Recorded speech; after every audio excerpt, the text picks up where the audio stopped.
নমস্কার সকলকে, ইমপ্রুভ এডুকেশনের তরফ থেকে সকলকে স্বাগতম। আজকে আমি যে টপিকের ওপর ভিডিওটা বানাচ্ছি এটা একটু অন্যরকম। নর্মালি আমি এরকম ভিডিও বানাই না, বা আমার ইচ্ছেও নাই এসব ভিডিও বানানোর।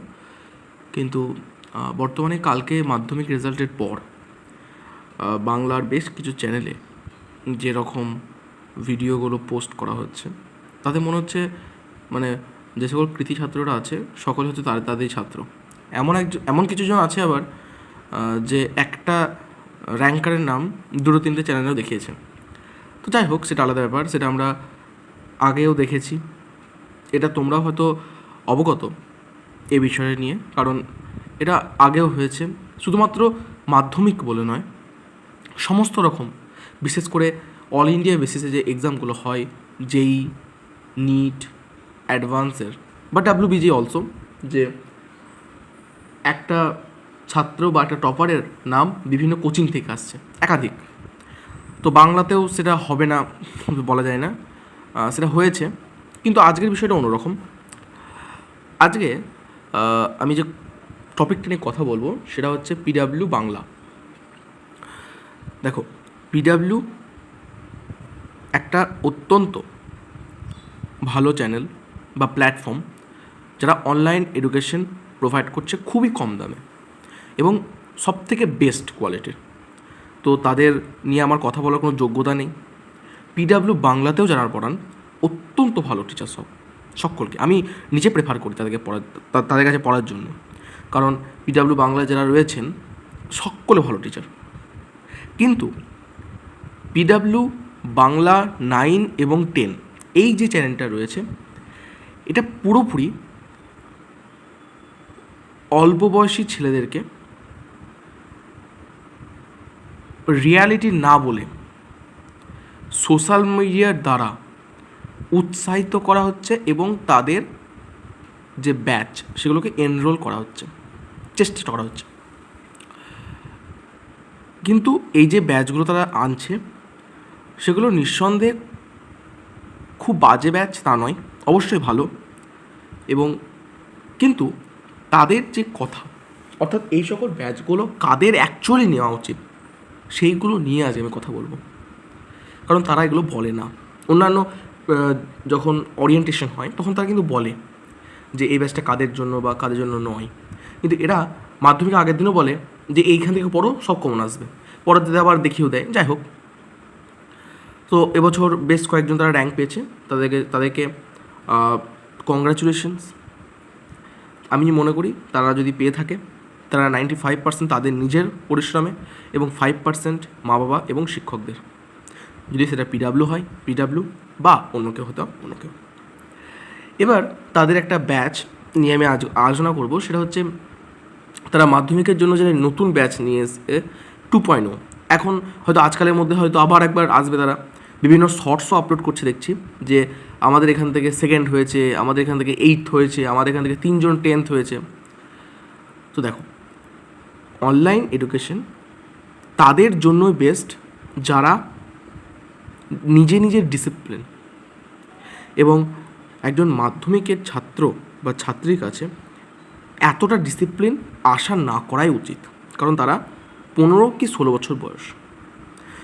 আবার টাকা দিয়ে অনলাইনে পড়া তো আরও ব্যাপার, কারণ তুমি যখন 2 থেকে 2,500 টাকা পেড করছো, তোমার ফ্যামিলি, তোমার মা বাবার কাছে একটা এক্সপেকটেশন রয়েছে।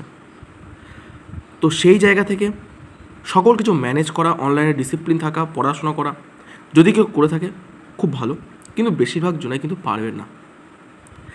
তাই এই মুহূর্তে এখান থেকে 2nd র্যাঙ্ক এসেছে, এখান থেকে 8 র্যাঙ্ক এসেছে, তাই আমিও ওখানে জয়েন হয়ে যাব, এই ভুলটা করো না। আগে তাদের ডেমো ক্লাস দেখো, বোঝো তুমি নিজে বুঝতে পারছো কিনা এবং তারা কীভাবে পড়াবে সেটা বুঝতে পারছো কিনা, তারপরে তোমরা অ্যাডমিশন নিও। নাহলে 2nd হয়েছে, এখানে 4টে শর্টস বানিয়ে দিল, আমি খুব মনে হলো আমি পড়লে আমিও হয়ে যাব, তা নয়। অনলাইন এডুকেশন কিন্তু যতটা দেখায় ততটা নয়, আমি আগেও বলছি। এবং তোমরা যদি অনলাইনে পড়তেই হয় মাধ্যমিকের জন্য, তোমরা কেন টাকা দিয়ে পড়বে? পিডাব্লিউ বাংলায় পড়ো তোমরা। পিডাব্লিউ বাংলাতেও প্রচুর মানে বেশিরভাগ ক্ষেত্রেই সব ফ্রিতেই দেয় ওরা, যেমন ফার্স্ট সেমেটিভ, জীবনবিজ্ঞানের ম্যারাথন, বাংলা ম্যারাথন, ইতিহাসের ম্যারাথন, তোমরা ওখান থেকে পড়ো, কী দরকার ব্যাচে এনরোল করার?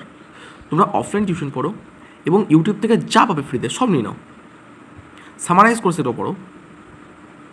আশা করি বুঝতে পারি এটা। শুধু পিটারও বাংলা নয়, বিভিন্ন একটেক যা বাংলায় রয়েছে, আমি অত্যন্ত সম্মান করি সকলকে, কারণ তারা খুব ভালো করে পড়ান। কিন্তু তারা এই নির্দিষ্ট এই প্ল্যাটফর্মটার মতো, প্ল্যাটফর্ম বলবো না, এই কমিউনিটি মানে পিডাব্লিউ বাংলা 9-10 শুধু এইটুকু, হ্যাঁ, পিডাব্লিউ বাংলা যারা রয়েছেন বা পিডাব্লিউ বাংলা নিট বা ডাব্লিউবিজি যেগুলো রয়েছেন সেগুলো কিন্তু নয়, তারা অত্যন্ত ভালো পড়ান। পিডাব্লিউ বাংলা এই 9-10 এই বিষয়টা নিয়ে কিন্তু আমার অত্যন্ত আপত্তি রয়েছে।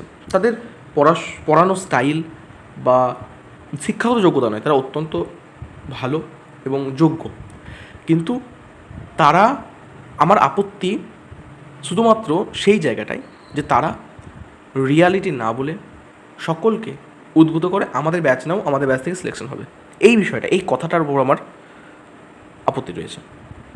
আপনারা ব্যাচ বিক্রি করছেন অবশ্যই খুব ভালো কথা, কম দামে বিক্রি করছেন খুব ভালো কথা, কিন্তু আপনাদেরকে এর সাথে সাথে এটাও বোঝানো উচিত আমাদের ব্যাচ কাদের জন্য প্রযোজ্য এবং কাদের জন্য প্রযোজ্য নয়।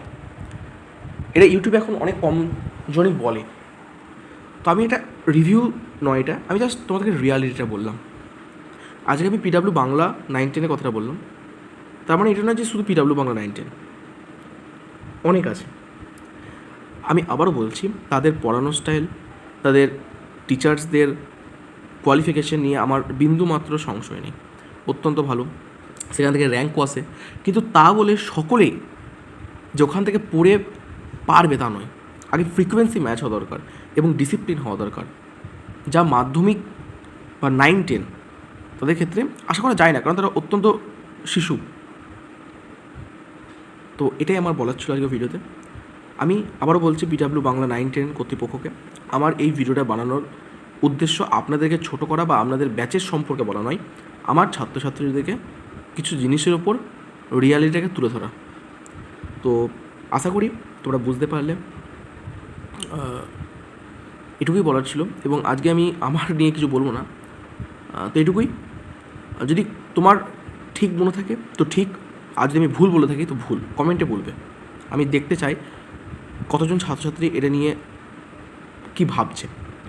তো আশা করি তোমরা কমেন্ট করবে, এবং একটা কমেন্ট অবশ্যই, আমি অন্য ভিডিওতে বলি না কমেন্ট করো, বাট এই ভিডিওতে বলছি তোমরা কমেন্ট করো, আমি জানতে চাই তোমাদের মতামত। ঠিক আছে, ওকে, বাই।